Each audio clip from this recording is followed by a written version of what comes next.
Good evening. Welcome to the latest Downing Street press conference. Boa noite, bem-vindo à conferência diária de imprensa de Downing Street. Em primeiro lugar, permita-me que vos apresente os últimos dados sobre a resposta ao coronavírus. 4.786.219 testes de coronavírus agora foram realizados ou publicados no Reino Unido, incluindo 171.829 testes ontem. 279.856 pessoas testaram positivo, que representa um aumento de 1.871 casos desde ontem. 7.485 pessoas estão hospitalizadas com a Covid-19 no Reino Unido, o que representa uma diminuição de 16% em relação ao mesmo dia na semana passada. E, infelizmente, dos que testaram positivo em todos os cenários, 39.728 pessoas morreram. Isso é um aumento de 359 mortes desde ontem. E, mais uma vez, estamos de luto com as suas famílias. Agora que a taxa de transmissão no Reino Unido caiu do seu pico, temos de tomar medidas para gerir os surtos e impedir o ressurgimento do vírus no Reino Unido. Gostaria de vos informar sobre os progressos que estamos a fazer em 3 frentes para evitar uma segunda onda de infecções que poderia sobrecarregar o NHS. Em primeiro lugar, criamos o NHS Test and Trace, teste rastreio, a fim de identificar, conter e controlar o vírus, reduzindo assim a sua propagação. Ao passarmos à fase seguinte da nossa luta contra o coronavírus, seremos capazes de substituir os confinamentos nacionais pelo isolamento individual e, se necessário, pela ação local nos casos em que haja surtos. O NHS Test and Trace será vital para controlar a propagação do vírus. É assim que conseguiremos proteger nossos amigos e familiares da infecção e proteger o NHS. Faz isto identificando qualquer pessoa que tenha estado em contato próximo com alguém que tenha sido resultado positivo no teste e pedindo-lhe que se isole durante 14 dias para evitar infectar outras pessoas sem saber. O sistema depende claramente do fato de todos desempenharem o seu papel. Por isso, hoje quero voltar a salientar: precisamos que faça um teste se você tiver sintomas de coronavírus. Temperatura elevada, tosse nova e contínua, perda de gosto ou cheiro. Há muita capacidade, todas as pessoas com sintomas são elegíveis. Todas as pessoas com sintomas, por isso, por favor, peça um teste no site nhs.uk/coronavírus logo que desenvolva sintomas. E precisamos que se isole se um localizador de contatos lhe disser que esteve em contato com alguém que deu positivo no teste. O NHS Test and Trace começou a funcionar há uma semana e já milhares de pessoas estão a isolar-se quem não o teria feito antes deste serviço ter sido introduzido. Estão, assim, a proteger outras pessoas e a reduzir a propagação do vírus. Por isso, embora façamos todos esses esforços aqui no Reino Unido para controlar o vírus, temos também de garantir que não reimportamos o vírus do estrangeiro. Assim, a segunda ação sobre a qual gostaria de vos atualizar é a introdução de medidas de saúde pública na fronteira. Hoje, a Ministra do Interior apresentou a legislação necessária para estabelecer o novo regime a partir de segunda-feira, e quero explicar agora as razões para introduzir essas medidas. Quando o coronavírus começou a propagar-se pelo mundo, primeiro a partir de Wuhan e depois do norte da Itália e de outras zonas, introduzimos um controle reforçado na fronteira, numa tentativa de impedir que o vírus se instalasse no Reino Unido.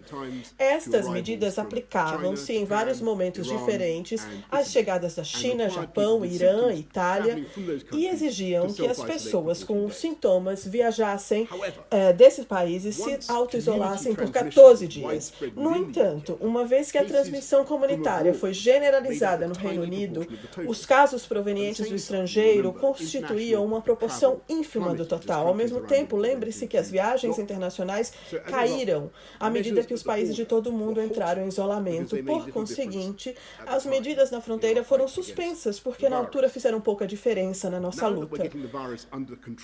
Agora que o vírus está a ser controlado no Reino Unido, há uma vez mais o risco de casos vindos do estrangeiro que comecem a constituir uma maior proporção dos casos globais. Precisamos, portanto, de tomar medidas para gerir esse risco de esses casos importados provocarem um segundo pico. Assim, tal como estamos a pedir às pessoas que já se encontram no Reino Unido que se isolem durante 14 dias quando contatadas pelo NHS Test and Trace, estamos também a pedir às pessoas que chegam no estrangeiro que se isolem para que não espalhem o vírus sem o saber. Haverá algumas isenções para um número limitado de pessoas que precisam atravessar a fronteira, tais como as que estão diretamente envolvidas na luta contra o coronavírus ou que prestam serviços essenciais.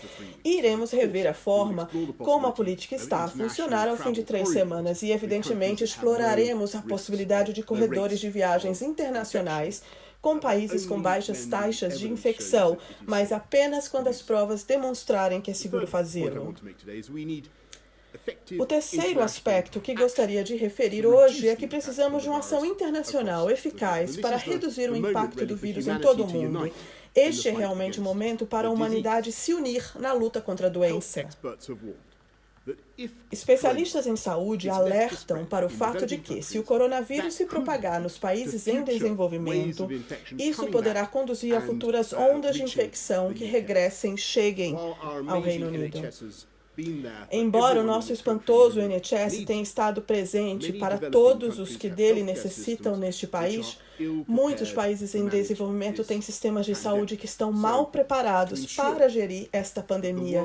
Assim, para assegurar que os países mais pobres tenham o apoio de que necessitam para retardar a propagação do vírus, amanhã vou abrir a Cimeira Mundial sobre Vacinas, acolhida pelo Reino Unido, que reunirá mais de 50 países e figuras proeminentes como Bill Gates, para angariar pelo menos 7,4 bilhões de dólares para a Gavi, a Vaccine Alliance. Nos próximos 5 anos, com o apoio do Reino Unido como maior doador, esta aliança de vacinas visa imunizar mais de 300 milhões de crianças nos países pobres contra doenças mortais como poliomielite, febre tifoide e sarampo, mais uma vez salvando milhões de vidas. Este apoio às imunizações de rotina irá apoiar os sistemas de saúde dos países mais pobres para lidar com o coronavírus e assim ajudar a travar a propagação global. Este vírus mostrou como estamos ligados.